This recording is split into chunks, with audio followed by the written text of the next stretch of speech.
Do you know the magnetic board? I'm going to show you today how you can turn it into this, the cutest countdown calendar.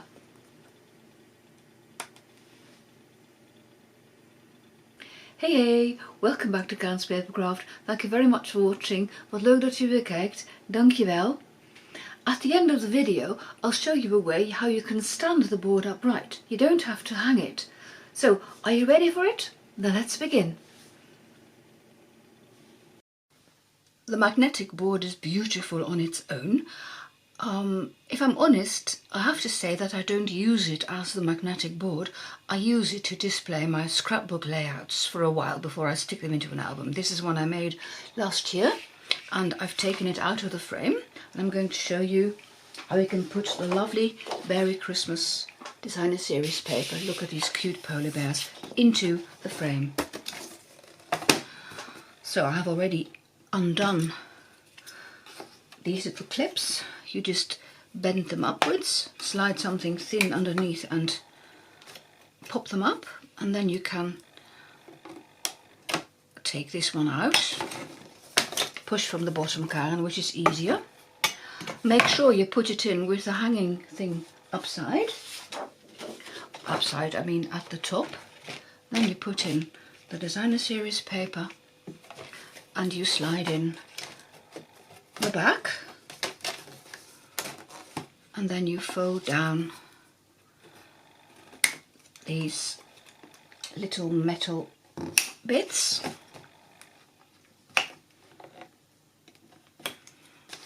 Just one more to go. And you see, it's in the board. Isn't it beautiful? Next, I will show you how I made these numbered circles, and I'll show you what I used for them. From the Deckled Cirle Dies, I've used the smallest one. So that's the one. And I've used the Alphabet stamp set with the numbers and blueberry bushel ink, and I just need to make the one for you. I'm looking for the one, there it is. So I'll put it on my block, and first I'll die cut the circle. You need a scrap of basic white for that, so I'm going to die cut this.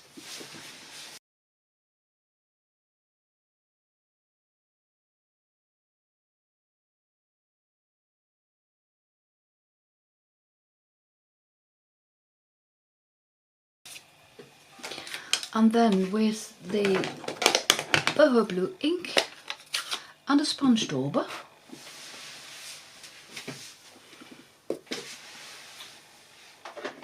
and I'm going to show you a trick. I've discovered that what works with the blending brush works with the sponge dauber as well. If you put the ink onto a block, you don't get too much ink onto the sponge dauber, and then it's easier to control the amount of colouring that you want along the edges.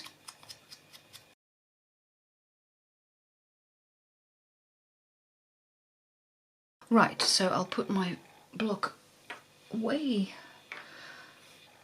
over there to make sure that I don't put anything on it. And then with the darker ink, the blueberry bushel, I'm going to stamp the one onto the circle. There we are. And I can adhere that to my board as well. So I'll get the board in, back in, and there it is.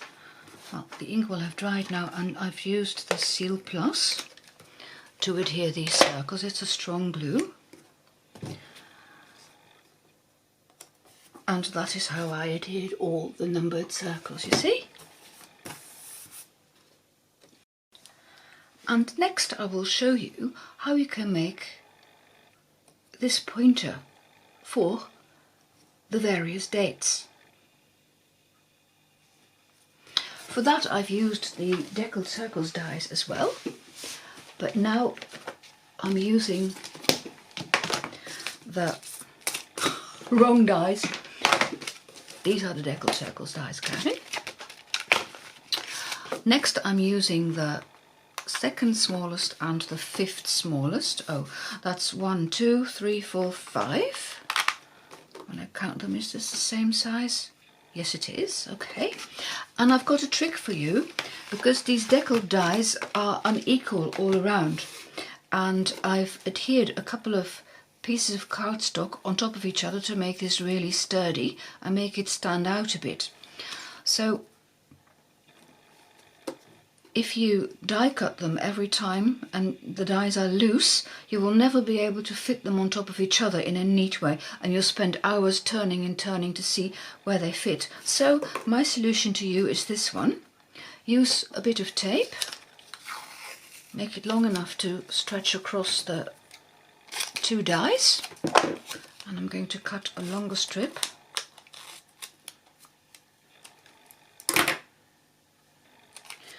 And then with the dies with an equal spacing in between, I put my tape across, and there as well. I'm going to, I should have done this on my silicone craft sheet. That makes it easier. Well, never mind. And now I'm going to use the embossing buddy to make sure that this doesn't stick every time. I'll put some scrap paper underneath, and so with the embossing buddy I'm going to remove all the stickiness from the tape. It sticks onto the dies, so that's okay. Make sure it's well powdered. Right, there's powder everywhere now. I'll just get rid of that. See, my hands are even white. I look like a gymnast. And with a little bit of cloth I'll remove some of the excess.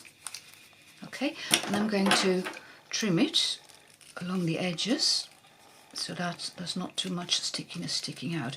I am leaving the cross on in the middle. That means that it will stick to the paper some, but that's okay, because then it's no longer sticky if you have one piece of paper sticking inside. So just got rid of those two bits. Okay.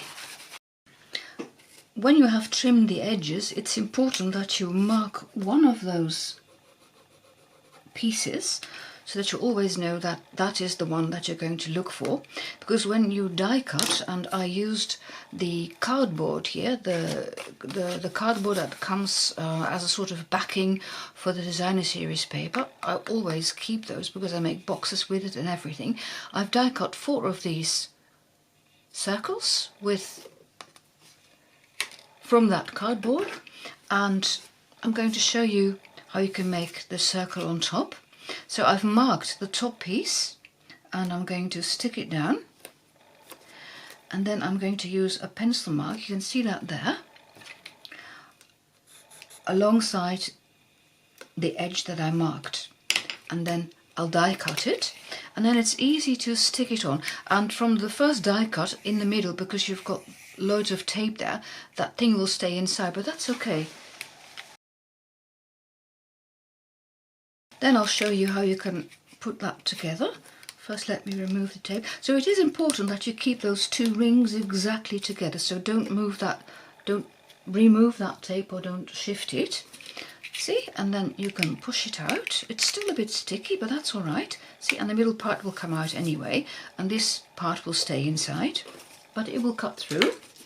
And then to put that ring on top, I'll show you first. I'm going to put the pencil line onto the pencil line, and then it's very easy to find where exactly those rings match, because if you don't, you'll be looking for it for ages. Believe me, I tried in the beginning and it didn't work at all. So I'm going to stick that one down as well, just with some liquid glue.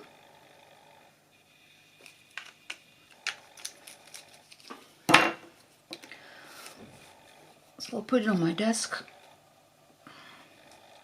And I put the pencil line where the pencil line is, and because of the liquid glue I can still move it around a little and make sure it matches everywhere, and then press and it'll be adhered. You can remove the pencil mark later, but I'm going to stick an embellishment on top. See? This one. I'm putting a block on to put some pressure on, and then I'm going to show you how I made the embellishment. To make the embellishment, I've used the Christmas Classics stamp set, the holly and the berries, and I stamped them in shaded spruce and in real red, and I'm going to die cut them with the Christmas Classics dies as well, but I'll do that in a minute. First I'm going to show you how I colour this holly piece, and I've used my Wink of Stella for that, and again I'm using a block. You don't need much ink on it, otherwise your holly leaves may turn out too dark. And then with a Wink of Stella, mine has a funny cap, I need to pull off twice. You pick up some of the ink, and it'll be rather dark, so I start where that veining is inside the leaf, and then I'll colour from the part where it's attached to the stem to the outer edges, and repeat. So first along the veining, that'll be darker then, and then from the bottom you fan it out and you get a nice colour shading. Pick up some more if there's not enough ink in the Wink of Stella anymore.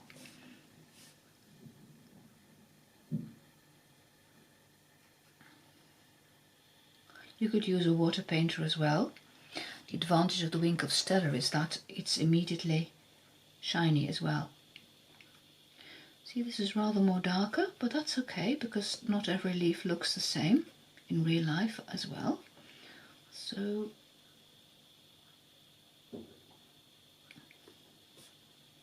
see how pretty? And then just wipe off your Wink of Stella until you see no more colour coming off.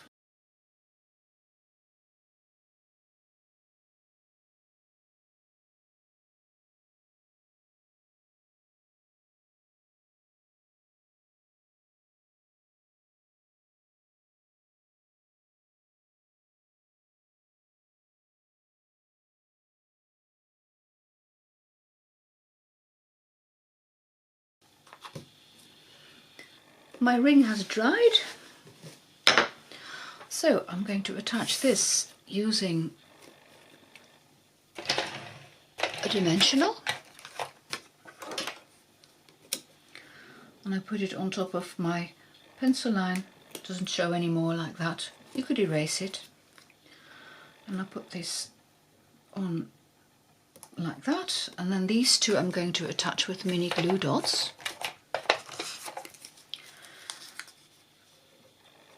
They will just fit a mini glue dot, so put them on correctly, and I'm putting on two, so on the one and the second one as well.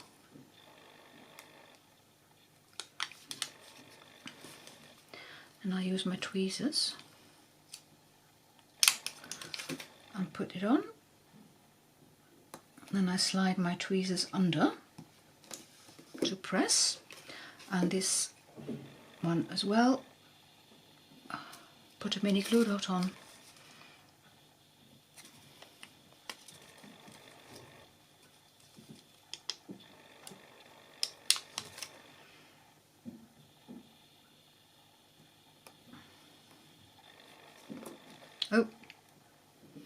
Oh, good one, Karen. There's nothing underneath there, is there? I'll put it on top of the others. See if this works.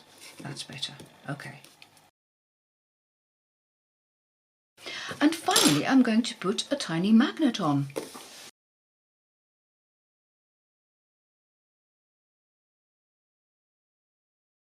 First, I want to check how it will adhere to my board, like that. So I want it to go on this way. So again, I'll put a mini glue dot on. Where did I put them? Ah, there they are. And I want the mini glue dot on this side, so I've flipped it.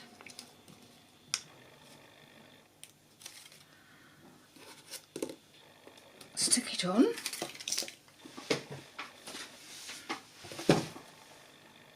And there you go. See? And you can move the date. I love my own idea. Can't help it. And lastly, I'm going to show you how you can make this a standing frame, because it is made to hang and you don't always want to hang it. Now, what I've come up with is this. I just took the back of a photo frame, just a cheap photo frame, and you can stick it on, but I wanted something which was less permanent because then it wouldn't hang flat on the wall anymore. So I'm using magnets, and then I can always remove it because there's iron underneath. These magnets will stick. Put that one on top. Use some more magnets to secure it.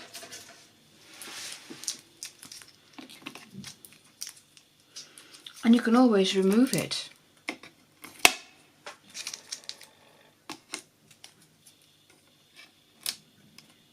Will this one go there?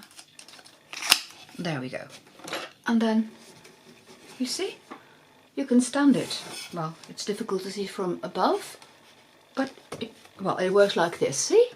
It's a photo frame now. That's it for today. All the details are on my blog and you will find a link in the description box below. If you have a question or a comment, I'd love to hear from you. Thank you very much for watching. Dankjewel voor het kijken and see you next time. Bye bye. Tot ziens.